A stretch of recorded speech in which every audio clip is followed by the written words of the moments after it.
ರಾಜ್ಯದಲ್ಲಿ ಭಾರೀ ಮಳೆಯಾಗ್ತಿರುವ ಹಿನ್ನೆಲೆ ಅನೇಕ ಕಡೆಗಳಲ್ಲಿ ಮುಂಜಾಗ್ರತೆಗಳನ್ನು ವಹಿಸಲಾಗಿದೆ. ಹಲವು ಜಿಲ್ಲೆಗಳಲ್ಲಿ ಬೆಳ್ಳಂಬೆಳಿಗ್ಗೆಯೇ ಶಾಲಾ ಕಾಲೇಜುಗಳಿಗೆ ರಜೆ ಘೋಷಣೆ ಮಾಡಲಾಗಿದೆ.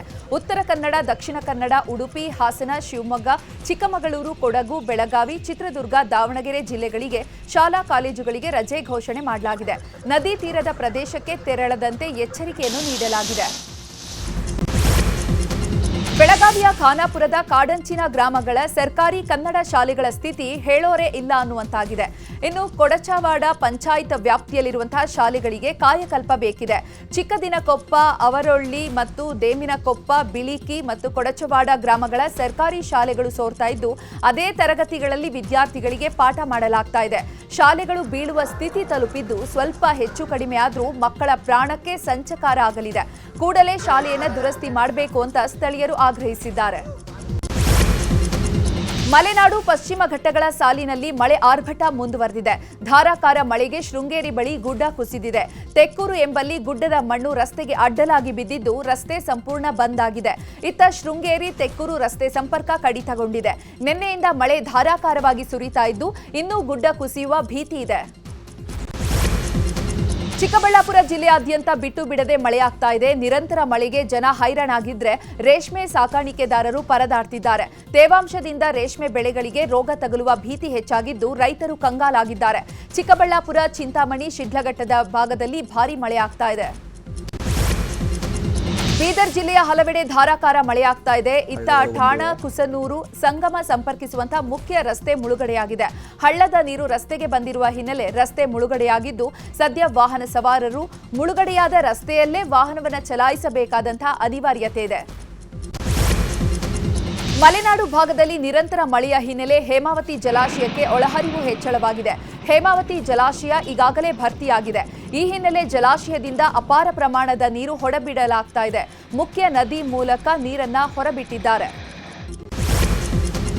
ತುಂಗಭದ್ರಾ ಜಲಾಶಯಕ್ಕೆ ಒಳಹರಿವಿನ ಪ್ರಮಾಣ ಹೆಚ್ಚಳವಾಗಿದೆ. ತುಂಗಭದ್ರಾ ಜಲಾಶಯದಿಂದ ಅಪಾರ ಪ್ರಮಾಣದ ನೀರು ಹೊರಬಿಡಲಾಗಿದೆ. ಇನ್ನು ನದಿ ತೀರದ ಪ್ರದೇಶಕ್ಕೆ ಯಾರೂ ತೆರಳಬಾರದು. ನದಿ ತೀರದ ಪ್ರದೇಶದಲ್ಲಿ ವಾಸವಿರುವವರು ಎಚ್ಚರಿಕೆಯಿಂದ ಇರಬೇಕು ಅಂತ ಕೊಪ್ಪಳ ಜಿಲ್ಲಾಧಿಕಾರಿ ಸೂಚನೆ ನೀಡಿದ್ದಾರೆ. ಇತ್ತ ಕೃಷ್ಣಾ ಕಣಿವೆಯಲ್ಲಿ ಭಾರೀ ಮಳೆಯಾಗ್ತಾ ಇದೆ. ಆಲಮಟ್ಟಿ ಜಲಾಶಯದಿಂದ ಅಪಾರ ಪ್ರಮಾಣದ ನೀರನ್ನ ಹೊರಬಿಡಲಾಗಿದೆ. ಸುಮಾರು 1,25,000 ಕ್ಯೂಸೆಕ್ ನೀರು ಹೊರಬಿಟ್ಟಿದ್ದು, ನದಿ ಪಾತ್ರದ ಜನರು ಎಚ್ಚರಿಕೆಯಿಂದ ಇರುವಂತೆ ಆಲಮಟ್ಟಿ ಜಲಾಶಯದ ಅಧಿಕಾರಿಗಳು ಎಚ್ಚರಿಕೆ ವಹಿಸಿದ್ದಾರೆ. ಕಾವೇರಿ ಜಲಾನಯನ ಪ್ರದೇಶದಲ್ಲಿ ವ್ಯಾಪಕ ಮಳೆಯಾಗ್ತಾ ಇದ್ದು, ಕೆಆರ್ಎಸ್ ಡ್ಯಾಂಗೆ ಒಳಹರಿವಿನ ನೀರಿನ ಪ್ರಮಾಣ ಹೆಚ್ಚಳವಾಗಿದೆ. ಈ ಹಿನ್ನೆಲೆ ಜಲಾಶಯದಿಂದ ಮತ್ತೆ ನದಿಗೆ 25,000 ಕ್ಯೂಸೆಕ್ ನೀರು ಬಿಡುಗಡೆ ಮಾಡಲಾಗಿದೆ. ಇನ್ನು ನದಿಗೆ 50,000 ಕ್ಯೂಸೆಕ್ ನೀರು ಬಿಡುಗಡೆ ಮಾಡುವ ಬಗ್ಗೆಯೂ ಕೂಡ ಕಾವೇರಿ ನೀರಾವರಿ ನಿಗಮ ಪ್ರಕಟಣೆ ಹೊರಡಿಸಿದೆ. ಹೀಗಾಗಿ ನದಿ ಪಾತ್ರದ ಜನರು ಎಚ್ಚರಿಕೆಯಿಂದ ಇರುವಂತೆ ಸೂಚನೆ ನೀಡಿದ್ದಾರೆ. ಕಳೆದ ಒಂದು ವಾರದಿಂದ ಸುರಿತಾ ಇರುವಂತಹ ಧಾರಾಕಾರ ಮಳೆಯಿಂದಾಗಿ ಚಿಂಚೋಳಿಯ ಕುಂಚಾವರಂ ವನ್ಯಜೀವಿ ಧಾಮದ ಎತ್ತಪೋತ ಜಲಪಾತ ಜನರ ಕಣ್ಮನವನ್ನು ಸೆಳೀತಾ ಇದೆ. ಅರಣ್ಯ ಪ್ರದೇಶದಲ್ಲಿ ಬೆಟ್ಟ ಗುಡ್ಡಗಳ ಮಧ್ಯೆ ರಭಸವಾಗಿ ಹರಿಯುವ ಎತ್ತಪೋತ ಜಲಧಾರೆ ಇದೀಗ ಪ್ರವಾಸಿಗರ ಆಕರ್ಷಣೆಯ ಕೇಂದ್ರ ಬಿಂದುವಾಗಿದೆ.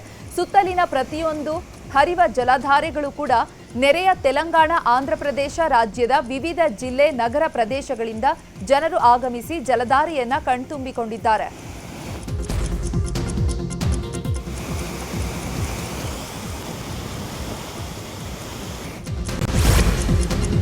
ಜಮ್ಮು ಕಾಶ್ಮೀರದ ಕಿಶ್ತ್ವಾರದಲ್ಲಿ ಭಾರೀ ಪ್ರಮಾಣದ ಮೇಘಸ್ಫೋಟ ಸಂಭವಿಸಿತ್ತು. ಮೇಘಸ್ಫೋಟದಲ್ಲಿ 60ಕ್ಕೂ ಅಧಿಕ ಜನರು ಸಾವನ್ನಪ್ಪಿದ್ರು. ಇದೀಗ ಚಸೋಟಿಯಲ್ಲಿ ಹುಡುಕಾಟ ಮುಂದುವರೆದಿದೆ. ಕಲ್ಲುಗಳನ್ನು ಸ್ಫೋಟಿಸಿ ಮೃತದೇಹಗಳಿಗಾಗಿ ಹುಡುಕಾಟ ನಡೆಸುತ್ತಿದ್ದಾರೆ.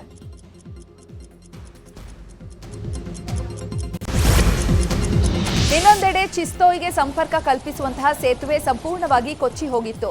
ಇದೀಗ ನಾಪತ್ತೆಯಾದವರಿಗಾಗಿ ಹುಡುಕಾಟ ಮಾಡಲಾಗ್ತಾ ಇದ್ದು, ಈ ಮಧ್ಯೆ ತಾತ್ಕಾಲಿಕ ಸೇತುವೆಯನ್ನು ನಿರ್ಮಾಣ ಮಾಡಿದ್ದಾರೆ. ಇತ್ತ ಹಿಮಾಚಲ ಪ್ರದೇಶದಲ್ಲೂ ಮಳೆ ಜೋರಾಗಿದೆ. ಮಳೆಯಿಂದಾಗಿ ಕೆಲವು ಕಡೆಗಳಲ್ಲಿ ಭೂಕುಸಿತ ಉಂಟಾಗಿದೆ. ಇತ್ತ ಚಂಡೀಗಢ ಮನಾಲಿ ಹೆದ್ದಾರಿಯಲ್ಲಿ ಭೂಕುಸಿತ ಉಂಟಾದ ಪರಿಣಾಮ ರಸ್ತೆ ಬ್ಲಾಕ್ ಆಗಿದೆ. ಇನ್ನೊಂದೆಡೆ ಮಹಾರಾಷ್ಟ್ರದಲ್ಲೂ ಮಳೆ ಜೋರಾಗಿದೆ. ಒಳಚರಂಡಿಗಳು ಬ್ಲಾಕ್ ಆಗಿರುವ ಪರಿಣಾಮ ರಸ್ತೆಯಲ್ಲೇ ನೀರು ನಿಂತಿದೆ. ನೀರು ತುಂಬಿದ ರಸ್ತೆಯಲ್ಲೇ ಸಂಚರಿಸಲು ವಾಹನ ಸವಾರರು ಪರದಾಡ್ತಿದ್ದಾರೆ. ಧರ್ಮಸ್ಥಳದಲ್ಲಿ ಶವ ಹೂತಿಟ್ಟ ಆರೋಪ ಪ್ರಕರಣಕ್ಕೆ ಸಂಬಂಧಪಟ್ಟಂತೆ ಅಪ್ಡೇಟ್ ಸಿಕ್ಕಿದೆ. ಈಗಾಗಲೇ ಅನಾಮಿಕ ನೀಡಿರುವ ಸೂಚನೆಯಂತೆ ಒಟ್ಟು 17 ಜಾಗದಲ್ಲಿ ಉತ್ಖನನ ಮಾಡಲಾಗಿದೆ. ಇಂದು ಅನಾಮಿಕನನ್ನ ಎಸ್ಐಟಿ ಅಧಿಕಾರಿಗಳು ವಿಚಾರಣೆಗೆ ಒಳಪಡಿಸಲಿದ್ದಾರೆ. ಉತ್ಖನನಕ್ಕೆ ಇಂದಿನಿಂದ ತಾತ್ಕಾಲಿಕ ಬ್ರೇಕ್ ನೀಡಲಾಗಿದೆ ಎನ್ನಲಾಗಿದೆ. ಈಗಾಗಲೇ ಕಲೆ ಹಾಕಿರುವ ದಾಖಲೆಗಳ ಆಧಾರದಲ್ಲಿ ತನಿಖೆ ನಡೆಸಲು ನಿರ್ಧರಿಸಲಾಗಿದೆಯಂತೆ. ಇತ್ತ ಧರ್ಮಸ್ಥಳದಲ್ಲಿ ಅನನ್ಯ ಕಾಣೆಯಾಗಿದ್ದಾಳೆ ಅಂತ ಅವರ ತಾಯಿ ಸುಜಾತಾ ಭಟ್ ದೂರನ್ನ ನೀಡಿದ್ರು. ಇತ್ತ ಸುಜಾತಾ ಭಟ್ ಜಾಡು ಹಿಡಿದು ಎಸ್ಐಟಿ ತಂಡ ರಿಪ್ಪನ್ಪೇಟೆಗೆ ಆಗಮಿಸಿತ್ತು. 2 ದಿನಗಳ ಹಿಂದೆ ರಿಪ್ಪನ್ಪೇಟೆಗೆ ಬಂದಿದ್ದ ತಂಡ ಪರಿಶೀಲನೆಯನ್ನ ನಡೆಸಿದೆ. ರಾಜ್ಯದಲ್ಲಿರುವ ಅನಧಿಕೃತ ಶಾಲೆಗಳಿಗೆ ಸರ್ಕಾರ ಕಡಿವಾಣ ಹಾಕಿರುವಂತೆ ಕಾಣ್ತಾ ಇಲ್ಲ. ಮಾನ್ಯತೆ ಪಡೆಯದೆ ರಾಜ್ಯದಲ್ಲಿ ಸುಮಾರು 993 ಶಾಲೆಗಳು ಕಾರ್ಯನಿರ್ವಹಿಸ್ತಾ ಇದೆ ಅನ್ನುವಂತಹ ಶಾಕಿಂಗ್ ವಿಚಾರ ಬಯಲಾಗಿದೆ. ಶಾಲೆಗಳ ಮಾನ್ಯತೆಯನ್ನ ಪಡೆಯಲು ಶಿಕ್ಷಣ ಇಲಾಖೆ ಅವಕಾಶವನ್ನ ನೀಡಿತ್ತಾದ್ರೂ ಕೂಡ 993 ಶಾಲೆಗಳು ಈವರೆಗೂ ಮಾನ್ಯತೆಯನ್ನ ಪಡೆದಿಲ್ಲ. ಈ ಅನಧಿಕೃತ ಶಾಲೆಗಳಿಂದಾಗಿ ವಿದ್ಯಾರ್ಥಿಗಳು ಸಮಸ್ಯೆಯನ್ನ ಎದುರಿಸುವಂತಾಗಿದೆ. ಬೆಂಗಳೂರು ದಕ್ಷಿಣ ಹಾಗೂ ಗ್ರಾಮಾಂತರದಲ್ಲೇ ಹೆಚ್ಚು ಅನಧಿಕೃತ ಶಾಲೆಗಳಿವೆ ಎನ್ನಲಾಗಿದೆ. ಬೆಕ್ಕಿಗೆ ಚೆಲ್ಲಾಟ ಇಲ್ಲಿಗೆ ಪ್ರಾಣ ಸಂಕಟ ಅನ್ನೋ ರೀತಿ ರಾಯಚೂರು ಜಿಲ್ಲಾ ರೈತರ ಪರಿಸ್ಥಿತಿ ಆಗಿದೆ. ಒಂದೆಡೆ ರೈತರು ಗೊಬ್ಬರಕ್ಕಾಗಿ ಪರದಾಟ ಮಾಡ್ತಾ ಇದ್ರೆ, ಇತ್ತ ಸರ್ಕಾರ ಸಂಘದ ಒಳಗೆ ಸದಸ್ಯರು ಇಸ್ಪೀಟಾಟದಲ್ಲಿ ಮಗ್ನರಾಗಿದ್ದಾರೆ. ಮಸ್ಕಿ ತಾಲೂಕಿನ ತೋರಣದಿನ್ನಿ ಗ್ರಾಮದಲ್ಲಿರುವಂತಹ ಸಹಕಾರ ಸಂಘದ ಒಳಗೆಯೇ ಅಧ್ಯಕ್ಷರು, ಸದಸ್ಯರು, ವ್ಯವಸ್ಥಾಪಕರು ಇಸ್ಪೀಟಾಟದಲ್ಲಿ ಮಗ್ನರಾಗಿದ್ದಾರೆ ಅನ್ನುವಂತಹ ಆರೋಪ ಕೇಳಿಬಂದಿದೆ. ಇನ್ನು 3 ಲೋಡ್ ಗೊಬ್ಬರ ಅಕ್ರಮವಾಗಿ ಮಾರಾಟ ಮಾಡಲಾಗಿದೆ ಅನ್ನುವಂತಹ ಆರೋಪ ಕೂಡ ಇದೆ.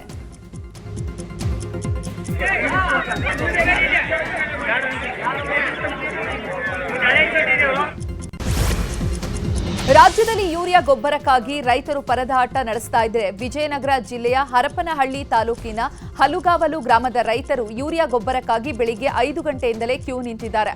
ಗೊಬ್ಬರ ಇಂದು ಪೂರೈಕೆಯ ನಂಬಿಕೆಯಲ್ಲಿ ರೈತರು ಕ್ಯೂನಲ್ಲಿ ನಿಂತಿದ್ದು, ಗೊಬ್ಬರಕ್ಕಾಗಿ ಸೊಸೈಟಿಯವರ ಬಳಿ ಮನವಿ ಮಾಡ್ತಿದ್ದಾರೆ. ಕೆಆರ್ಪುರಂ ಕಡೆಯಿಂದ ಮೇಕ್ರಿ ಸರ್ಕಲ್ ಕಡೆ ತೆರಳುವಂತಹ ಹೆಬ್ಬಾಳ ಮೇಲ್ಸೇತುವೆ ಇಂದು ಲೋಕಾರ್ಪಣೆಗೊಳ್ಳಲಿದೆ. ಇನ್ನು ಬಿಡಿಎ ನಿರ್ಮಾಣ ಮಾಡಿರುವಂತಹ 500 ಮೀಟರ್ ಉದ್ದದ ಮೇಲ್ಸೇತುವೆ ಕಾಮಗಾರಿ ಬರೋಬ್ಬರಿ 31 ತಿಂಗಳ ಕಾಲ ನಡೆದಿತ್ತು. ಇನ್ನು ಈ ಫ್ಲೈಓವರ್ ನಿರ್ಮಾಣಕ್ಕೆ 94 ಕೋಟಿ ರೂಪಾಯಿ ವ್ಯಯಿಸಲಾಗಿದೆ. ಚಿಕ್ಕಬಳ್ಳಾಪುರದಲ್ಲಿ ನಿಯಂತ್ರಣ ತಪ್ಪಿ ಶಾಲಾ ಬಸ್ ಪಲ್ಟಿಯಾಗಿದೆ. ಶಾಲೆಗೆ ಮಕ್ಕಳನ್ನ ಕರೆದೊಯ್ಯುವ ವೇಳೆ ಈ ದುರ್ಘಟನೆ ಸಂಭವಿಸಿದೆ. ಗುಡಿಬಂಡೆ ತಾಲೂಕಿನ ಮ್ಯಾಕಳಹಳ್ಳಿ ಸೀತಪ್ಪಲ್ಲಿ ಮಾರ್ಗದ ಮಧ್ಯೆ ಈ ಘಟನೆ ನಡೆದಿದ್ದು, ಅದೃಷ್ಟವಶಾತ್ ಯಾವುದೇ ಪ್ರಾಣಾಪಾಯ ಸಂಭವಿಸಿಲ್ಲ. ಈ ಘಟನೆಯಲ್ಲಿ 17 ಜನ ಶಾಲಾ ಮಕ್ಕಳಿಗೆ ಗಾಯಗಳಾಗಿದ್ದು, ಗುಡಿಬಂಡೆ ಆಸ್ಪತ್ರೆಗೆ ದಾಖಲಿಸಲಾಗಿದೆ. ಏರ್ಪೋರ್ಟ್ ಸಿಬ್ಬಂದಿಯನ್ನ ಕರೆದುಕೊಂಡು ಬರ್ತಾ ಇದ್ದಂತಹ ಟಿಟಿ ವಾಹನ ಪಲ್ಟಿಯಾಗಿದೆ. ಬೆಂಗಳೂರು ವಿಮಾನ ನಿಲ್ದಾಣದ ಬಳಿಯೇ ಈ ಘಟನೆ ಸಂಭವಿಸಿದೆ. ಬೆಳಗಿನ ಶಿಫ್ಟ್ ಸಿಬ್ಬಂದಿಯನ್ನ ಕರ್ಕೊಂಡು ಬರ್ತಾ ಇದ್ದ ಟಿಟಿ ವಾಹನ ಚಾಲಕನ ನಿಯಂತ್ರಣ ತಪ್ಪಿ ಪಲ್ಟಿಯಾಗಿದೆ. ವಾಹನದಲ್ಲಿದ್ದ 7 ಜನ ಸಣ್ಣಪುಟ್ಟ ಗಾಯಗಳೊಂದಿಗೆ ಪ್ರಾಣಾಪಾಯದಿಂದ ಪಾರಾಗಿದ್ದಾರೆ. ಅದೃಷ್ಟವಶಾತ್ ಭಾರೀ ಅನಾಹುತ ತಪ್ಪಿದೆ. ಕೇರಳದ ಕೊತ್ತುಪರಂಬದಲ್ಲಿ ನಡೆದಂತಹ ಭೀಕರ ಅಪಘಾತದಲ್ಲಿ ಯಾದಗಿರಿ ಮೂಲದ ವೈದ್ಯಕೀಯ ವಿದ್ಯಾರ್ಥಿ ಮೃತಪಟ್ಟಿದ್ದಾನೆ. ವಿಶಾಲ್ ರಾಥೋಡ್ ಮೃತಪಟ್ಟಿರುವಂತಹ ಯುವಕ ಹಾಸನದಲ್ಲಿ ಎಂಬಿಬಿಎಸ್ ಓದ್ತಾ ಇದ್ದ ವಿಶಾಲ್ ಸ್ನೇಹಿತರೊಂದಿಗೆ ಬೈಕ್ ರೈಡ್ಗೆ ತೆರಳಿದ್ದ. ಬೈಕ್ ಸ್ಕಿಡ್ ಆಗಿ ಎದುರಿನಿಂದ ಬರ್ತಾ ಇದ್ದಂತಹ ವಾಹನಕ್ಕೆ ಡಿಕ್ಕಿ ಹೊಡೆದು ವಿಶಾಲ್ ಸಾವನ್ನಪ್ಪಿದ್ದಾರೆ. ಮುಸ್ಲಿಂ ಯುವತಿ ಹಿಂದೂ ಯುವಕರು ಮದುವೆಯಾದ್ರೆ 5 ಲಕ್ಷ ನೀಡ್ತೇನೆ ಅಂತ ಶಾಸಕ ಯತ್ನಾಳ್ ಹೇಳಿದ್ರು. ಸದ್ಯ ಯತ್ನಾಳ್ ಹೇಳಿಕೆಗೆ ಮುಸ್ಲಿಂ ಮುಖಂಡರಿಂದ ವಿರೋಧ ವ್ಯಕ್ತವಾಗಿದೆ. ಯತ್ನಾಳ್ ಪ್ರಚೋದನಕಾರಿ ಹೇಳಿಕೆಗೆ ಸೀಮಿತವಾಗಿದ್ದಾರೆ, ಅಭಿವೃದ್ಧಿ ಮಾಡ್ತಾ ಇಲ್ಲ ಅಂತ ಆರೋಪಿಸಿರುವ ಮುಖಂಡರು, ಯತ್ನಾಳ್ ಕುಟುಂಬದ ಯುವತಿಯನ್ನ ಮುಸ್ಲಿಂ ಯುವಕರೊಂದಿಗೆ ಮದುವೆ ಮಾಡಿಕೊಟ್ರೆ ನಾವೇ 1 ಕೋಟಿ 11 ಲಕ್ಷ ರೂಪಾಯಿ ಕೊಡ್ತೀವಿ ಅಂತ ಸವಾಲ್ ಹಾಕಿದ್ದಾರೆ. ಭದ್ರಾ ಅಭಯಾರಣ್ಯದಿಂದ ತುಂಗಾ ನದಿ ದಾಟಿ ಶಿವಮೊಗ್ಗ ತಾಲೂಕಿನ ಸಕ್ರೆಬೈಲ್ ಸುತ್ತಮುತ್ತ ಒಂಟಿ ಸಲಗ ಪ್ರತ್ಯಕ್ಷವಾಗಿದೆ. ಸಕ್ರೆಬೈಲ್ ಸುತ್ತಮುತ್ತ ಈ ಒಂಟಿ ಸಲಗ ದಾಂಧಲೆ ಮಾಡ್ತಾ ಇದ್ದು, ರೈತರು ಬೆಳೆದಂತಹ ತೆಂಗು ಹಾಗೂ ಬಾಳೆ ಗಿಡಗಳನ್ನು ನಾಶ ಮಾಡಿದೆ. ಆನೆಯ ಓಡಾಟವನ್ನ ವಿಡಿಯೋದಲ್ಲಿ ಸೆರೆ ಹಿಡಿದಿರುವಂತಹ ಸಾರ್ವಜನಿಕರು ಅದನ್ನು ಓಡಿಸಲು ಹರಸಾಹಸ ಪಡ್ತಿದ್ದಾರೆ. ಕೂಡಲೇ ಆನೆಯನ್ನ ಸೆರೆ ಹಿಡಿದು ನಮ್ಮ ಬೆಳೆಗಳನ್ನು ರಕ್ಷಿಸಿ ಅಂತ ರೈತರು ಅವಲತ್ತುಕೊಂಡಿದ್ದಾರೆ. ಬೆಂಗಳೂರಿನ ಲಾಲ್ಬಾಗ್ನಲ್ಲಿ ನಡೀತಾ ಇರುವಂತಹ ಫ್ಲವರ್ ಶೋಗೆ ಇಂದು ತೆರೆ ಬೀಳಲಿದೆ. 11 ದಿನಗಳಿಂದ ನಡೀತಾ ಇರೋ ಫಲಪುಷ್ಪ ಪ್ರದರ್ಶನಕ್ಕೆ ಮಳೆಯಿಂದಾಗಿ ನೀರಸ ಪ್ರತಿಕ್ರಿಯೆ ವ್ಯಕ್ತವಾಗಿದೆ. ಕಿತ್ತೂರು ರಾಣಿ ಚೆನ್ನಮ್ಮ, ಕ್ರಾಂತಿವೀರ ಸಂಗೊಳ್ಳಿ ರಾಯಣ್ಣ ಕಾನ್ಸೆಪ್ಟ್ನಲ್ಲಿ ಈ ಬಾರಿ ಫ್ಲವರ್ ಶೋ ಹಮ್ಮಿಕೊಳ್ಳಲಾಗಿತ್ತು. ಒಟ್ಟು 11 ದಿನಗಳಲ್ಲಿ 5 ಲಕ್ಷಕ್ಕೂ ಅಧಿಕ ಮಂದಿ ಭೇಟಿ ನೀಡಿದ್ದು, ಟಿಕೆಟ್ಗಳಿಂದಾಗಿ 2.5 ಕೋಟಿ ಕಲೆಕ್ಷನ್ ಆಗಿದೆ. ಇವತ್ತು ಸಂಜೆ 6ಕ್ಕೆ ಫ್ಲವರ್ ಶೋ ಮುಕ್ತಾಯ ಆಗಲಿದೆ. ಧರ್ಮಸ್ಥಳದ ಬಗ್ಗೆ ಅಪಪ್ರಚಾರ ಮಾಡಲಾಗ್ತಾ ಇದೆ. ಅಪಪ್ರಚಾರ ಮಾಡುವವರ ವಿರುದ್ಧ ಕ್ರಮ ಆಗಲಿ ಅಂತ ಸಚಿವ ರಾಮಲಿಂಗಾರೆಡ್ಡಿ ಹೇಳಿದ್ದಾರೆ. ಬೆಂಗಳೂರಲ್ಲಿ ಮಾತನಾಡಿದ ಅವರು, ಧರ್ಮಸ್ಥಳದ ಮಂಜುನಾಥನ ಭಕ್ತರು ಎಲ್ಲೆಡೆ ಇದ್ದಾರೆ. ಅವರೆಲ್ಲರಿಗೂ ಕೂಡ ಬೇಸರ ಆಗಿದೆ. ಅಪಪ್ರಚಾರ ಮಾಡುವವರ ವಿರುದ್ಧ ಕ್ರಮ ಆಗಲಿ ಎಂದರು.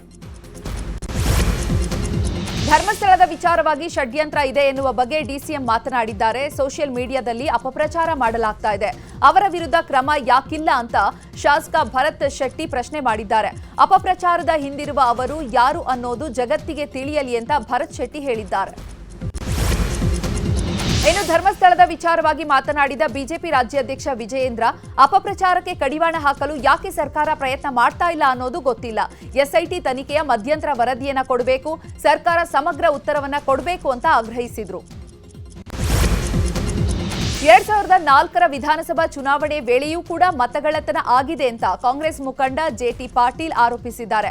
ಬೀಳಗಿ ಕ್ಷೇತ್ರದ ಪರಾಜಿತ ಅಭ್ಯರ್ಥಿಯಾಗಿರುವ ಜೆಟಿ ಪಾಟೀಲ್ ನಿನ್ನೆ ಕಾಡರಕೊಪ್ಪದಲ್ಲಿ ಮಾತನಾಡ್ತಾ ಇರುವಾಗ ಈ ಆರೋಪವನ್ನ ಮಾಡಿದ್ದಾರೆ. ಅಂದು ಸೃಷ್ಟಿಸಿದ ನಕಲಿ ಮತದಾರರ ಪಟ್ಟಿ ಇವತ್ತಿಗೂ ಕೂಡ ಡಿಸಿ ಕಚೇರಿಯಲ್ಲೇ ಇದೆ ಅಂತ ಹೇಳಿದ್ದಾರೆ. ಇವತ್ತು ಸಿಎಂ ಸಿದ್ದರಾಮಯ್ಯ ನೇತೃತ್ವದಲ್ಲಿ ಕಾಂಗ್ರೆಸ್ ಶಾಸಕರ ಸಭೆ ನಡೆಸಲಾಗ್ತಾ ಇದೆ. ಜಿಲ್ಲಾ ಉಸ್ತುವಾರಿ ಸಚಿವರ ಉಪಸ್ಥಿತಿಯಲ್ಲಿ ಶಾಸಕರ ಜೊತೆ ವಿಧಾನಸೌಧದ ಸಿಎಂ ಕಚೇರಿಯಲ್ಲಿ ಸಭೆ ನಡೆಸಲಾಗ್ತಾ ಇದೆ. ಬಾಕಿ ಉಳಿದಿದ್ದ ಜಿಲ್ಲೆಗಳ ಶಾಸಕರೊಂದಿಗೆ ಸಿಎಂ ಸಭೆ ಮಾಡಲಿದ್ದಾರೆ. ನಾಳೆ ಸಂಜೆ 5 ಗಂಟೆಯಿಂದ ರಾತ್ರಿ 8ರವರೆಗೆ ಕೂಡ ಸಭೆಯನ್ನು ನಿಗದಿ ಮಾಡಲಾಗಿದೆ. ಒಳ ಮೀಸಲಾತಿ ಕುರಿತು ನ್ಯಾಯಮೂರ್ತಿ ನಾಗಮೋಹನ್ ದಾಸ್ ನೀಡಿರುವ ವರದಿ ಜಾರಿ ಬಗ್ಗೆ ಚರ್ಚಿಸಲು ಸರ್ಕಾರ ನಾಳೆ ವಿಶೇಷ ಸಚಿವ ಸಂಪುಟ ಸಭೆ ಕರೆದಿದೆ.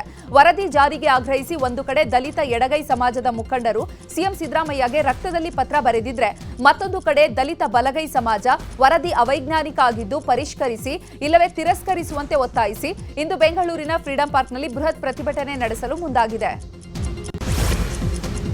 ಇತ್ತ ದರ್ಶನ್ ರನ್ನ ಬೆಂಗಳೂರಲ್ಲಿ ಉಳಿಸಲು ವಕೀಲರು ಪ್ರಯತ್ನ ಮಾಡ್ತಿದ್ದಾರೆ.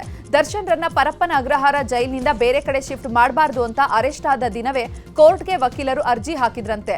ಟ್ರಯಲ್ ಶುರುವಾದ್ರೆ ಬೇರೆ ಜಿಲ್ಲೆಯಿಂದ ಕರೆ ತರೋದು ಕಷ್ಟ, ಹೀಗಾಗಿ ಬೇರೆ ಜಿಲ್ಲೆಗೆ ಶಿಫ್ಟ್ ಮಾಡಬಾರದು ಅಂತ ದರ್ಶನ್ ಪರ ವಕೀಲರು ಅರ್ಜಿ ಸಲ್ಲಿಸಿದ್ದಾರೆ. ಪರಪ್ಪನ ಅಗ್ರಹಾರದಲ್ಲಿ ಬಂದಿಯಾಗಿರುವ ದರ್ಶನ್ ಕಾಲ ಕಳೆಯಲು ಪುಸ್ತಕಗಳ ಮೊರೆ ಹೋಗಿದ್ದಾರಂತೆ. ಜೈಲು ಗ್ರಂಥಾಲಯದಿಂದ ಅನೇಕ ಪುಸ್ತಕಗಳನ್ನು ದರ್ಶನ್ ತರಿಸಿಕೊಂಡಿದ್ದಾರೆ ಎನ್ನಲಾಗಿದೆ. ನಿನ್ನೆಯೇ ಜೈಲು ಅಧಿಕಾರಿ ಬಳಿ ಪುಸ್ತಕಕ್ಕಾಗಿ ದರ್ಶನ್ ಮನವಿಯನ್ನ ಸಲ್ಲಿಸಿದ್ರಂತೆ. ಇತ್ತ ಪವಿತ್ರ ಕೂಡ ಮಂಕಾಗಿದ್ದು ಸಹ ಕೈದಿಗಳ ಜೊತೆ ಮಾತುಕತೆಯನ್ನ ಮಾಡ್ತಿದ್ದಾರಂತೆ. ದಿಯಾ ಸಿನಿಮಾ ನಿರ್ಮಾಪಕನ ವಿರುದ್ಧ ಎಫ್ಐಆರ್ ದಾಖಲಾಗಿದೆ. ನಕಲಿ ದಾಖಲೆ ಸೃಷ್ಟಿಸಿ ಜಮೀನಿಗೆ ಅಕ್ರಮ ಪ್ರವೇಶವನ್ನ ಮಾಡಿದ್ದಾರೆ ಅಂತ ನಿರ್ಮಾಪಕ ಕೃಷ್ಣ ಚೈತನ್ಯ ವಿರುದ್ಧ ದೂರು ನೀಡಿದ್ದಾರೆ. ರೈತ ಗುರುಮೂರ್ತಿ ತಮ್ಮ ಜಮೀನನ್ನ ನರ್ಸರಿ ಮಾಡಲಿಕ್ಕೆ ಭೋಗ್ಯಕ್ಕೆ ನೀಡಿದ್ರಂತೆ. ಆದ್ರೆ ಆ ಜಮೀನಿನ ನಕಲಿ ದಾಖಲೆ ಸೃಷ್ಟಿಸಿ ಭೂಮಿ ಕಬಳಿಸೋದಕ್ಕೆ ಯತ್ನಿಸಿದ್ದಾರೆ ಅಂತ ದೂರಿನಲ್ಲಿ ಉಲ್ಲೇಖಿಸಲಾಗಿದೆ. ಜ್ಯುವೆಲರಿ ಮಳಿಗೆಯಲ್ಲಿ ಚಿನ್ನಾಭರಣ ಎಗರಿಸಿದ ಕಳ್ಳಿಯರನ್ನ ಬಂಧಿಸಲಾಗಿದೆ. ಆಗಸ್ಟ್ 14ರಂದು ಬಂಗಾರಪೇಟೆಯ ಚಿನ್ನದಂಗಡಿಯಲ್ಲಿ ಕಳ್ಳತನ ನಡೆದಿತ್ತು. ಚಿನ್ನ ಖರೀದಿಸುವ ನೆಪದಲ್ಲಿ ಬಂದ ಕಳ್ಳಿಯರು 39 ಲಕ್ಷ ಮೌಲ್ಯದ ಚಿನ್ನಾಭರಣ ಕದ್ದಿದ್ರು. ಪ್ರಕರಣವನ್ನು ಭೇದಿಸಿರುವ ಪೊಲೀಸರು ಆರೋಪಿಯನ್ನು ಬಂಧಿಸಿದ್ದಾರೆ. ಉಪರಾಷ್ಟ್ರಪತಿ ಚುನಾವಣೆಗೆ ಎನ್ಡಿಎ ಅಭ್ಯರ್ಥಿಯನ್ನ ಬಿಜೆಪಿ ಸಂಸದೀಯ ಮಂಡಳಿ ಅಂತಿಮಗೊಳಿಸಿದೆ. ಮಹಾರಾಷ್ಟ್ರ ರಾಜ್ಯಪಾಲ ಸಿಪಿ ರಾಧಾಕೃಷ್ಣನ್ ಅವರ ಹೆಸರನ್ನ ಒಮ್ಮತದಿಂದ ಆಯ್ಕೆ ಮಾಡಲಾಗಿದೆ. ಸಭೆಯಲ್ಲಿ ಪ್ರಧಾನಿ ಮೋದಿ, ಅಮಿತ್ ಶಾ, ಜೆಪಿ ನಡ್ಡಾ ಸೇರಿದಂತೆ ಎನ್ಡಿಎ ಬಣದ ನಾಯಕರು ಭಾಗಿಯಾಗಿದ್ದರು. ಮುಂಬೈನ ಚಿರಾ ಬಜಾರ್ ಪ್ರದೇಶದಲ್ಲಿ ಕಟ್ಟಡ ಕುಸಿದು ಬಿದ್ದಿದೆ. ಈ ಘಟನೆಯಲ್ಲಿ 3 ಗಂಭೀರವಾಗಿ ಗಾಯಗೊಂಡಿದ್ದಾರೆ. ಗಾಯಾಳುಗಳಿಗೆ ಚಿಕಿತ್ಸೆ ನೀಡಲಾಗುತ್ತಿದೆ. ಒಡಿಶಾ ಮಾಜಿ ಸಿಎಂ ನವೀನ್ ಪಟ್ನಾಯಕ್ ಮತ್ತೆ ಆಸ್ಪತ್ರೆಗೆ ದಾಖಲಾಗಿದ್ದಾರೆ. ಅನಾರೋಗ್ಯದಿಂದ ಬಳಲ್ತಾ ಇದ್ದ ಅವರು ಭುವನೇಶ್ವರದ ಖಾಸಗಿ ಆಸ್ಪತ್ರೆಗೆ ದಾಖಲಾಗಿದ್ದಾರೆ. ಸದ್ಯ ಅವರ ಆರೋಗ್ಯ ಸ್ಥಿರವಾಗಿದೆ. ಭಾರತ ವಿದೇಶಾಂಗ ಕಾರ್ಯದರ್ಶಿ ವಿಕ್ರಮ್ ಮಿಶ್ರಿ ನೇಪಾಳಕ್ಕೆ ಭೇಟಿ ನೀಡಿದ್ದಾರೆ. ಕಠ್ಮಂಡುವಿನಲ್ಲಿ ನೇಪಾಳ ಪ್ರಧಾನಿ ರಾಮಚಂದ್ರ ಪೌಡೇಲು ಅವರನ್ನ ಮಿಶ್ರಿ ಭೇಟಿಯಾಗಿ ಮಾತುಕತೆ ನಡೆಸಿದ್ದಾರೆ. ಅಂತಾರಾಷ್ಟ್ರೀಯ ಬಾಹ್ಯಾಕಾಶ ಕೇಂದ್ರಕ್ಕೆ ಹೋಗಿ ಭಾರತಕ್ಕೆ ವಾಪಸ್ಸಾಗಿರುವ ಗಗನಯಾನಿ ಶುಭಾಂಶು ಶುಕ್ಲಾ ಭಾರತಕ್ಕೆ ಬಂದಿದ್ದಾರೆ. ದೆಹಲಿ ವಿಮಾನ ನಿಲ್ದಾಣದಲ್ಲಿ ಪತ್ನಿ ಕಾಮ್ನಾ, ಕೇಂದ್ರ ಸಚಿವ ಜಿತೇಂದ್ರ ಸಿಂಗ್ ಮತ್ತು ಸಿಎಂ ರೇಖಾ ಗುಪ್ತಾ ಸ್ವಾಗತಿಸಿದ್ದಾರೆ.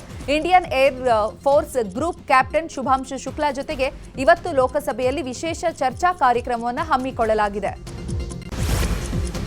ಫಿಬಾ ಏಷ್ಯಾ ಕಪ್ 2025ರ ಫೈನಲ್ ಪಂದ್ಯಾಟ ಸೌದಿ ಅರೇಬಿಯಾದ ಜಿದ್ದಾದಲ್ಲಿ ನಡೆಯಿತು. ಫೈನಲ್ ಪಂದ್ಯದಲ್ಲಿ ಆಸ್ಟ್ರೇಲಿಯಾ ಚೀನಾ ತಂಡವನ್ನು ಮಣಿಸಿದೆ. ಫಿಬಾ ಏಷ್ಯಾ ಅಧ್ಯಕ್ಷ ಡಾ ಗೋವಿಂದರಾಜ್ ವಿಜೇತ ತಂಡಕ್ಕೆ ಟ್ರೋಫಿ ವಿತರಿಸಿದರು.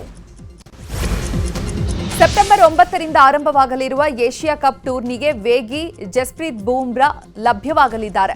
ಗಾಯದ ಸಮಸ್ಯೆಯಿಂದ ಬಳಲ್ತಾ ಇದ್ದ ಜಸ್ಪ್ರೀತ್ ಬೂಮ್ರಾ ಇದೀಗ ಸಂಪೂರ್ಣವಾಗಿ ಗುಣಮುಖರಾಗಿದ್ದಾರೆ. ಏಷ್ಯಾ ಕಪ್ ಟೂರ್ನಿಗೆ ನಾನು ಫಿಟ್ ಆಗಿದ್ದೇನೆ ಅಂತ ಬೂಮ್ರಾ ಹೇಳಿದ್ದಾರೆ. ಅಲ್ಲು ಅರ್ಜುನ್ ಅಟ್ಲಿ ಕಾಂಬಿನೇಷನ್ನ ಮೂವಿ ಶೂಟಿಂಗ್ ಚುರುಕಿನಿಂದ ನಡೀತಾ ಇದೆ. ಈ ಸಿನಿಮಾ ಆದ ಮೇಲೆ ಅಲ್ಲು ಅರ್ಜುನ್ ಯಾವ ಸಿನಿಮಾ ಮಾಡ್ತಾರೆ ಅನ್ನೋದು ಇನ್ನೂ ಬಹಿರಂಗ ಆಗಿಲ್ಲ. ಹೀಗಿರುವಾಗಲೇ ಸೂಪರ್ ಹಿಟ್ ಡಿಸ್ಕೋ ಡ್ಯಾನ್ಸರ್ ಸಿನಿಮಾದ ಸೀಕ್ವೆಲ್ ಬರಲಿದೆ.